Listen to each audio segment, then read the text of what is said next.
Happy Monday, IPC Church. Good to be with you again. Today's gospel gem from the upper room comes from John chapter 13, beginning with verse 31. There Jesus says, "Now the Son of Man is glorified, and God is glorified in him. If God is glorified in him, God will glorify the Son in himself, and will glorify him at once." Did you know that, of course, it's our job to glorify God, to glorify the Lord Jesus Christ? But did you know also that no one has glorified the Father more than the Son has?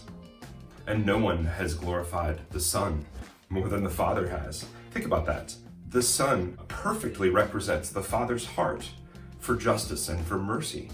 And he does so in his life and death, and that glorifies the Father. The Father has raised and seated Jesus at his right hand. He has given him all authority, and he's given to him the nations as an inheritance. Nobody has glorified the Father like the Son. No one's glorified the Son like the Father. And so when we think that our job is to glorify God, we're right, but we have to realize that we have to do so humbly. We can't do it like the Father and the Son have, just like his children should.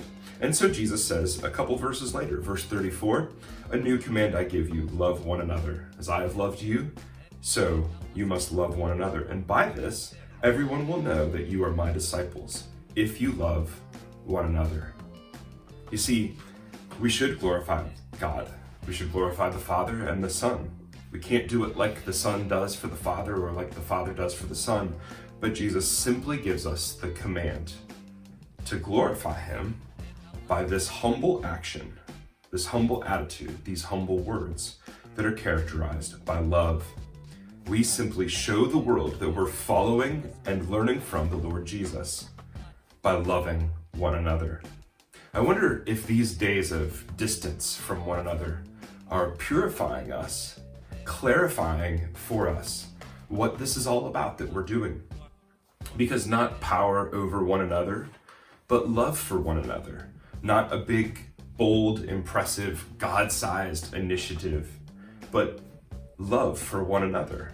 These are the things Jesus is calling us to as his disciples, as his church.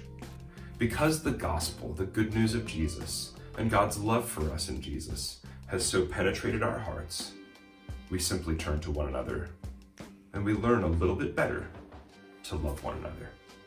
Glorifying God is hard, but it's not complicated, it's simple.